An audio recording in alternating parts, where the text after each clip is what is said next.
올까요? 우리 영화 언제 하는데? 우리 화요일에 우리 패쪽에 너 지금 대학교 게 화요일이야? 하는 게안 돼요. 아 그래? 그러면 너 루비피가 몇 시지? 8시딩.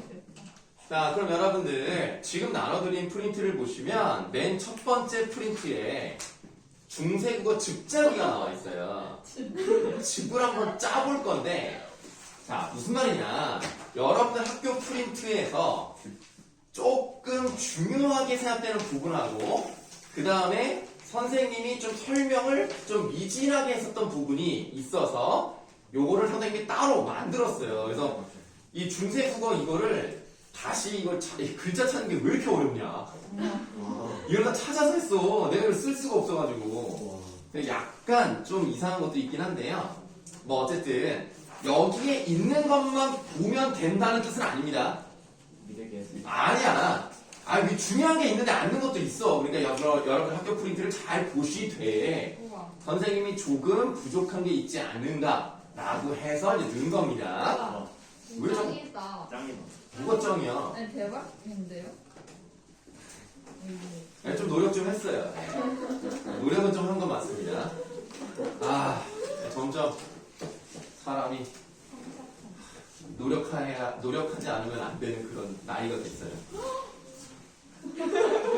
자, 이제 맨 처음에 일단은 1번에 여린 히읗이라고 되어 있는데요. 우리말을 적을 때보다는 동국정우 시간점 표기에 많이 사용된다는 겁니다. 뭐 이거는 그냥 보시면 돼요. 근데 이제 2번에 우리말을 적을 때는 초성으로는 거의 사용되지 않습니다. 우리 세종어제 훈민정음을 보시면 그 제목부터 싱종, 쟁, 훈민정, 이렇게 돼 있어요. 그 마지막에 세종어제 훈민정 할 때 그 음이 한자리 때문에 그 한자에 여린 이릇이 사용되는 걸 볼 수가 있습니다. 그러니까 그 초성에 사용되는 경우는 한자음에 사용되는 거지 우리말 초성에는 거의 사용되지 않습니다. 근데 2번이 내가 조금 약간 여러분들 학교 선생님하고 생각이 좀 다른 게 뭐냐면 일단 거기 동그라미 2번에는 학교에서 여러분들이 필기한 거를 그대로 썼어요. 내가 2명의 학생으로 이제 크로스 체크를 해봤는데 둘 다 똑같이 소리를 끊는 부호라고 썼더라고요. 그러면 그렇게 가르치시는 게 맞겠죠? 소리를 끊는 부호라고 하면 절음 부호라고 하는 겁니다. 근데 그 얘가 조금 나는 안 맞다고 생각하는 게 뭐냐면 니르고자 홀빼라고 돼 있잖아요. 그럼 이것이 이렇게 돼 있다는 거예요. 이걸 어떻게 읽어요? 홀바이라고 읽죠. 홀바이. 옛날에는 애가 이중모음이었으니까. 그럼 지금 여기서 이게 파란색으로 이렇게 하는 부분이 무슨 기능을 하는 부분이죠? 주격조사의 기능을 하는 부분이죠. 하는 바가 이렇게 돼 있습니다. 그럼 이거를 읽을 때 홀바이라고 읽으니까 여기를 어떻게 읽어야 돼요? 된소리로 읽어야 되거든요. 그래서 된소리 부호라고 생각을 하는데 지금 여기는 소리를 끊는 부호, 절음부호라고 해가지고 선생님과 생각이 다르긴 하지만 뭐 내가 무슨 힘이 있겠습니까? 뭐 선생님이 하라는 대로 하면 되는데 이 절음부호라는 것은 어디에 나오냐면 이거예요. 이거거든요, 이거. 그러니까 이게 무슨 말이냐면 발음을 할 때 할, 로, 미 이렇게 발음이 되잖아요. 원래 소리 나는 대로 써야 되니까. 그런데 할로미라고 하면 여기를 리을을 써버리게 되면 이게 정확히 어떤 의미인지를 모를 수 있기 때문에 일단 이 소리를 끊어요. 할, 노미 하면 소리와 표기가 똑같아지는 기능이 완성되잖아요. 이해되십니까? 우리가 유마가 돼서 이렇게 읽는 것보다 예를 들면 야, 노미 이렇게 읽으면 놈이라는 것을 이제 알아내기가 좋잖아요.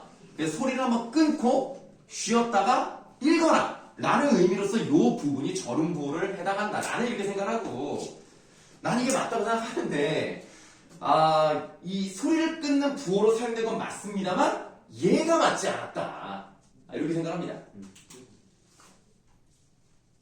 그래서 거기 그 선생님은 여기 얘를 하나밖에 안 썼는데 실제 프린트는 얘가 2개가 있어요. 2개가 있는데 2개 다 된소리가 되는 부호로 2개를 썼더라고요. 그래서 이 부분은 한번 확인을 해 보셔야 되겠다 라는 겁니다. 그래서 안 물어보셔도 되는데 혹시 궁금해서 나는 안 물어봐도 된다고 했다. 근데 혹시 여러분들이 스스로 궁금해서 물어보실 거면 학원 선생님이 그러는데 이러지 마. 알았지? 교민성이 출동할까? 자, 그 다음에 세 번째는 사이소리 표기인데요. 이 사이소리 표기는 한자음 다음에 사용이 됩니다. 그래서 혹시 이거 한자 읽을 줄 알아요? 쾌자예요. 쾌 유쾌하다 할 때 그 쾌자 이렇게 발음하잖아요. 그래서 사이 소리 쾌자 이렇게 가는 거야. 관형적 조사로 쓰이는 경우는 이제 우리말에서 관형적 조사로 쓰이는 경우가 있다는 겁니다. 그래서 하늘 뜻 이렇게 되는 거죠. 하늘의 뜻. 네, 요 정도는 그냥 보세요. 이거는 선생님 설명을 안 했던 부분이라서 한번 이렇게 넣어봤습니다. 그 다음 2번 있죠. 2번 부분은 별표하세요. 네? 뭐 말해봐요. 선생님 생각에 서술형 가능성 있습니다. 이거 괜찮아. 자, 이거 나올 것 같아. 서술형. 일단은 합용명사라는 것은 예를 들어서 요런 게 합용명사죠. 요런 게 합용명사인데 왜 좋아하죠? 네, 이거를 쓴 이유가 있어요. 이중자음설이라는 것은 뭐냐면 두 가지를 같이 발음한다는 거예요. 같이. 그러니까 이게 하나의 된 소리로 발음하지 않고요. 비읍, 치옷을 동시에 발음하는 거예요. 이런 식으로. 그러면 이거를 이제 뒷받침하는 근거가 있지 않습니까? 그 첫 번째 뭐라고 되어 있냐면 훈민정음 해례본에서 합용명사 글자를 음가를 따로 설명하지 않았어요. 왜 그랬겠어? 원래 둘 다 발음하는 값은 이미 알려줬고 그렇게 발음하면 되니까 따로 설명하지 않은 것이다. 그러니까 이거는 두 개가 다 발음된 것이다 라는 근거가 되겠죠. 그 다음 이번에 현대 국어 중 이중자음설을 뒷받침하는 어휘가 있습니다. 그게 뭡니까? 그렇죠. 그래서 여러분들 조랑 쌀이랑 결합해서 지금의 뭐가 됐어요? 좁쌀이 된 거예요. 좁쌀. 그러니까 조에다가 좁쌀, 그래서 좁쌀 이렇게 된 거 아닙니까? 그러니까 이런 것들이 바로 현대국어에서 뒷받침해주는 좋은 근거다. 실제로 또 어떤 근거가 있다고 볼 수가 있냐면 중국 사람 중에서 옛날에 우리나라에 사신으로 온 사람이 있을 거 아닙니까? 근데 그 사신으로 온 사람이 우리말에 관심이 많았어요. 그냥 우리말을 잘 듣고 그거를 한문으로 기록할 거 아니에요? 왜냐면 걔는 한국에 없으니까 우리에게 들은 말을 한자로 기록을 했는데 지금 우리나라의 쌀을 걔가 한자로 두 글자로 뭐라고 썼다? 보살이라고 썼어요. 말? 보살. 그거 어떻게 쓰는 거야 발음을? 쌀. 이렇게 발음을 기록한 예가 있습니다. 그러면 이거는 두 개가 동시에 발음이 된 것이다. 나는 좋은 근거가 되는 거죠. 요게 일단은 나는 이게 맞다고 생각합니다. 그 1번, 2번 중에서 이 1번 이중자음설이 나는 맞다고 생각을 해요. 네, 그러니까 이제 내 생각인 거고 2번에 된소리설이 있는데 된소리설도 완전히 이런 것들도 된소리 읽었다 이렇게 주장하는 건 아니에요. 얘네가 주장하는 것은 예를 들면 이런 거 있죠? 이런 거. 시옷 디귿처럼 시옷으로 시작하는 시옷계 합용명사 있을 거 아닙니까? 얘네들은 된소리다. 이것도 맞는 것 같아요. 왜냐면 자 1번을 먼저 읽어볼게요. 15세기 국어에서 시옷계 합용명사로 쓰인 말은 현대어에는 대체로 된소리로 발음이 된다. 여러분들 이게 뭐죠? 이게 지금의? 땅. 이게 땅이에요. 얘들이 히읗 중성 채워졌어? 그래서 스타라기보다는 그냥 따 해서 여기까지 온 것이다. 그러니까 이런 거를 보면은 이게 된소리가 아니었겠느냐 라고 추측할 수 있는 하나의 근거가 될 수 있는 거죠. 그 다음에 동그라미 2번은 그냥 읽어보세요. 뭐 그런 게 있다. 그래서 둘 중에 뭐가 답이다 라고 말할 수는 없습니다. 둘 다 가능성이 있고요.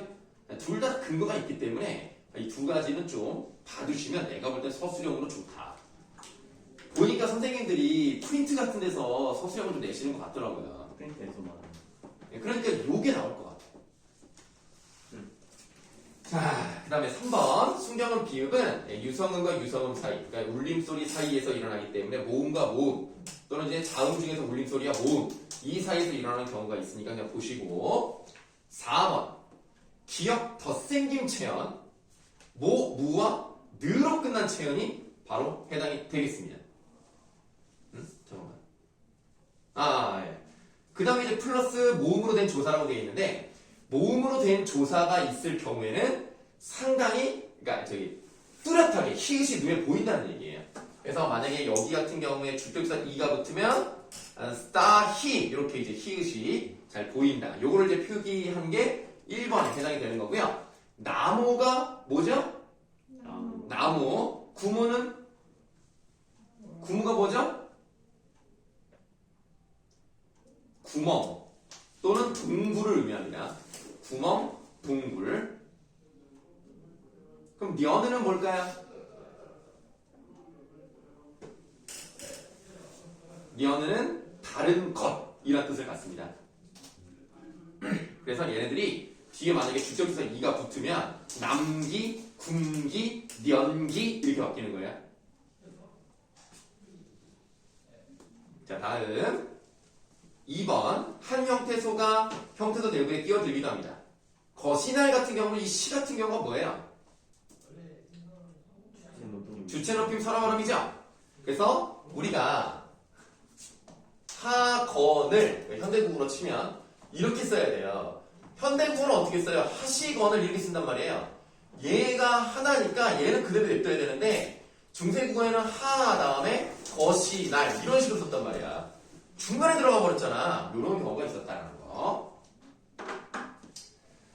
3번은 좀 볼만합니다. 서로 발음이가 서로 화합된 형태가 나타나기도 합니다. 하다라 같은 경우는 하, 더, 오, 라가 결합해서 더, 다 이게 돼요. 아니 그건 안 써놨구나. 다가 돼요. 다.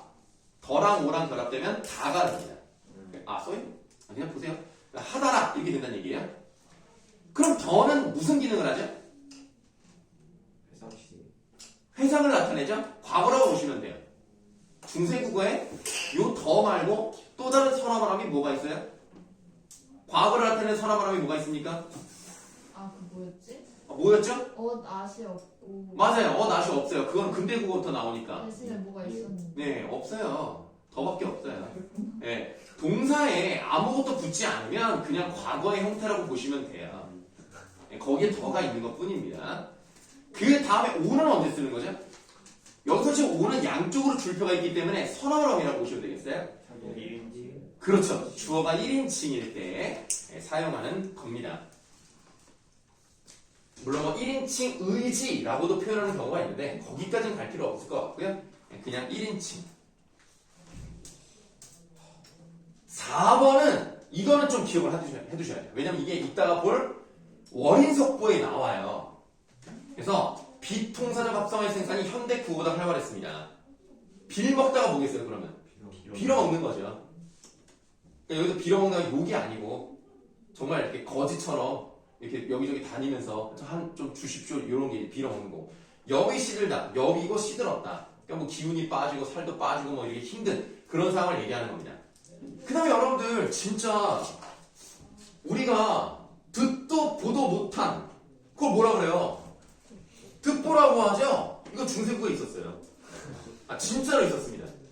그래서 우리가 중세국어 때 그 용어를 다시 쓰고 있는 거예요. 역사는 되풀이됩니다. 그래서 항상 우리는 일제강점기가 다시 오지 않도록 조심해야 돼요. 무슨 뜻? 400년 주기설. 네? 무슨 뜻인데요? 이거 듣고 보다, 듣보다. 이게 다 비통사적 합성어잖아요, 지금. 어간과 어간이 그대로 괴롭혔잖아. 자, 그 다음에 이제 5번에 조사 나왔어요. 관용격 조사. 뭐 다 설명했는데, 거기 보시면은 애도 있고, 의도 있고, 이도 있고, 시옷도 있는데, 이 같은 경우는 세종어제 후민정을 보시면, 이게 안 나와.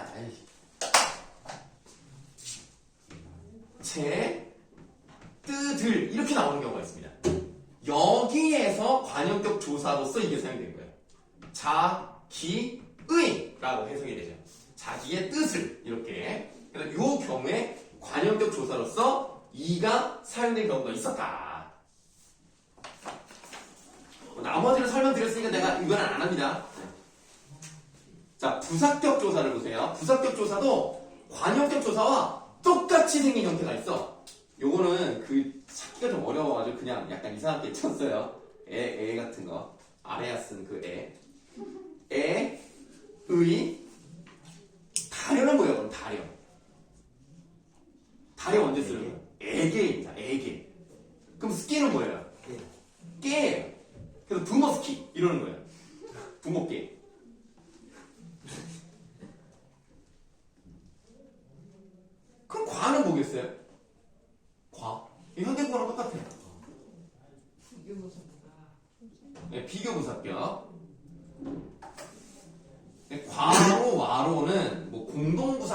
뭐 이렇게 얘기를 하는데 우리가 그 세종대 훈민정음을 보시면 맨 처음에 뭐라고 돼 있어? 문자로 써를 써봤기. 나란 말싸움이 네. 딩기에 달아 문자와로 삼았디 아니할세 이렇게 나온단 말이에요. 그 문자가 한자니까 문자와 서로 통하지 않는다. 한자와 통하지 않는다 했을 때 그 와로나 과로가 그런 것을 의미합니다. 부사격 조사고요. 와로도 딱히 의미 차이가. 과로랑 와로랑 같은 그쵸. 네, 같은 거예요. 같은 건데 형태만 다른 거죠. 두고라와는 뭘까요? 덜이? 청산별곡을 보시면 현재 좀 눈이 피곤해 보이는데 금방 끝내드릴게요. 여기 끝까지만 하고 딱 끝내드릴게요. 두고라와는 청산별곡 보시면 널라와 시름 한나도라는 부분이 있습니다. 울어라 울어라세요. 작은 이로 울어라세요. 널라와 시름 한나도 작은 이로 운이 놀아. 보다. 보다라는 뜻입니다. 보다. 두고라와 둘 다 보다라는 뜻이에요. 비교. 네, 비교죠. 네. 접속조사는 지금이랑 똑같아요. 근데 거기 지금 뭐라고 써있냐면 모음과 여러분들 이거 좀 티 좀 한번 낼게요. 네, 접속조사는 여러분 학교 프린트에 없습니다. 자, 이 접속조사 과와 와가 같은데 와가요 지금과 똑같이 모음 뒤에 사용돼요. 모음 뒤에. 근데 리을 뒤에도 와가 사용됐어요. 그게 거기 나와 있는 풀와입니다. 풀와. 이게 그래스, 그러니까 and grass라는 뜻이죠. 풀과란 뜻입니다. 풀와. 근데 옛날에는 어떻게 쓰게 되냐면 좀 웃긴 게 풀마. 뭐 이제 하날화 그 다음에 풀와 그냥 이렇게 보면 그냥 먹다. 이상하잖아. 보다라고 하는 게 낫겠지. 이거 먹으면 이상하네. 와플 같잖아. 네, 보다. 그럼 이렇게 쓰면은 하늘과 풀을 보다는 뜻이에요. 그러니까 이게 여러 개가 열거가 되면 마지막에 접속조사를 쓰는 경우가 있어요. 그래서 이렇게 써있다 하더라도 결국에는 하늘과 풀을 보다 뭐 이런 식으로 해석을 하는 거예요. 이해돼요? 그럼 저기서 뭐로 쓰인 거예요? 와. 그냥 접속조사로 쓰인 거야. 접속조사가 모든 거에 다 붙은 형태야. 근데 우리가 현대어 풀이를 할 때는 그냥 목적어로 해석을 하시면 돼요. 사실 다 목적어죠. 북한이 약간 이런 식으로 쓸걸요? 이제 6번입니다. 얼마 안 남았어요? 쉬는 시간 얼마 남았다. 자, 선생님이 예전에 의문형 어미로서는 판과 설고를 외워두면 좋다. 판정 의문문은 모음이 오른쪽, 설명 의문문은 모음이 아래쪽. 여기는 이제 다르게 설명이 되는 것 뿐입니다. 오 계통이가 뭐예요? 설명 의문문이고 계통이니까 오른쪽에 있으니까 판정 의문문입니다. 이거는 그냥 보시면 돼요. 이건 그냥 보시는데 거기 보조사 고오, 보조사 가아가 있잖아요. 이게 동그라미 1번이라고 되어 있는 것은 앞에 줄표가 있어요. 앞에 줄표가 있다는 것은 종결 어미라는 얘기입니다. 보조사는 뭐예요? 조사기 때문에 줄표가 없어요. 그럼 보조사는 언제 씁니까? 체형 뒤에 쓰는 거예요. 예를 들면 이 딸이 종이냐? 그럼 종이라는 체형 뒤에 붙으니까 가가 붙어야지. 아니냐. 네. 종이냐 아니냐 이거잖아요. 네 아니면 대답할 수 있잖아요. 그럼 종가 이렇게 붙는 거예요. 종가 또는 어떤 종이냐라고 그러면 어떤 무슨 종고 이런 식으로 가는 거고요. 그래서 의문사가 있으면은 설명 의문문이고 의문사가 없이 네 아니로 대답할 수 있는 판정 의문문이니까 종결어미는 어간 뒤에 붙는 것이고 보조사는 체형 뒤에 붙는 것이다. 어렵지 않죠? 3번 2인칭 의문문 니은다를 쓰면 2인칭 의문문입니다. 2인칭은 좀 독특해요. 너라는 게 나타났으면 마지막이 위에 나와 있는 것과 달라요. 니은다가 들어가면 너 뭐뭐 했느냐 뭐 이런 거예요. 을다 같은 경우는 별로 중요하지 않은 것 같은데 프린트에 있어서 한번 넣어봤습니다. 최소한 니은다 정도는 외워두셔야 됩니다. 2인칭에서는 사회자리 분 설명이 분. 네, 관계없습니다. 네. 자, 어떻게 뭐- 무슨 뜻이라고요? 네? 내는다가 무슨 뜻이라고? 그냥 물어보는 거예요. 너 뭐 밥 먹었니? 뭐 이런 식으로. 너 밥 먹었는다? 뭐 이런 식으로. 자, 즙을 한번 짜봤습니다. 아주 즙을 짰고요. 쉬는 시간 갖고 월인 섞고 월인 첨가지고 들어가도록 하겠습니다.